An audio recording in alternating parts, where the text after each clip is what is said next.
यहाँबाट सिधै उता तल त्यो तल ग्राउन्ड निक्लेर अनि यहाँबाट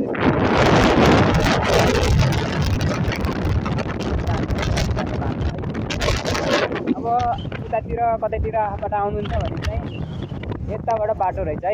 यो डाँडाबाट गएर यो डाँडा गएर